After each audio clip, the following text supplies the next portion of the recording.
Big boss season 7 ഇന്നത്തെ live അപ്ഡേറ്റ്സിലേക്ക് പോവാം. അവർക്കൊരു ടാസ്ക് കൊടുത്തിട്ടുണ്ട്. പണിപ്പുരയിലേക്കുള്ള ഒരു ടാസ്ക്കാണ്.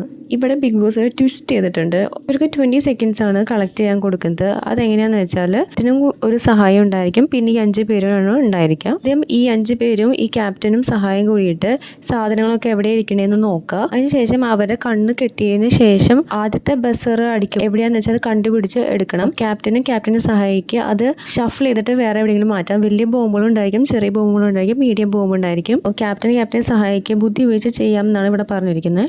ബിന്നിയാണ് ഇവിടെ സഹായമായിട്ട് വന്നിരിക്കുന്നത്. ആദ്യത്തെ ബസ് സ്റ്റാർട്ട് ചെയ്യുമ്പോൾ അവർക്ക് അത് കളക്ട് ചെയ്യാം. അതിനുശേഷം രണ്ടാമത്തെ ബസ്സർ അടിക്കുമ്പോൾ അവർ ഇറങ്ങാൻ നോക്കണം. മൂന്നാമത്തെ ബസ്സറിൽ എല്ലാവരും പുറത്തിറങ്ങിയിരിക്കണം. ഇതാണ് ടാസ്ക് വരുന്നത്. ബിന്നിയും നെവിനെയും കൂടി മാക്സിമം അങ്ങോട്ടും ഇങ്ങോട്ടും മാറ്റി വെച്ചിട്ട്, പക്ഷേ സാധനങ്ങൾ കുറേ ഉള്ളത് കൊണ്ട് അധികം അവർക്ക് ചെയ്യാൻ പറ്റിയില്ല. വൈൽഡ് കാർഡ് എൻട്രീസ് അത്യാവശ്യം സാധനങ്ങൾ കളക്ട് ചെയ്തിട്ടുണ്ട്. എന്തായാലും ഈ ടാസ്ക് പൊളിച്ചിട്ടുണ്ട്. ബസ്സർ അടിക്കുന്ന മുമ്പ് എല്ലാവരും പുറത്തിറങ്ങിയിട്ടുണ്ട്. 5 പേരും കളക്ട് ചെയ്ത് സ്മോൾ ബോംബുകളാണ് കൂടുതലായിട്ട് കളക്ട് ചെയ്തത്. ഒരു 12 എണ്ണം ഉണ്ടായിരുന്നു. എന്തായിരിക്കും അവർക്ക് ചെറിയ ചെറിയ പണികൾ കിട്ടാൻ പോണേ നമുക്ക് വെയിറ്റ് ചെയ്ത് കാണാം. കൂടുതൽ അപ്ഡേറ്റ്സിനായി വെയിറ്റ് ചെയ്യുക.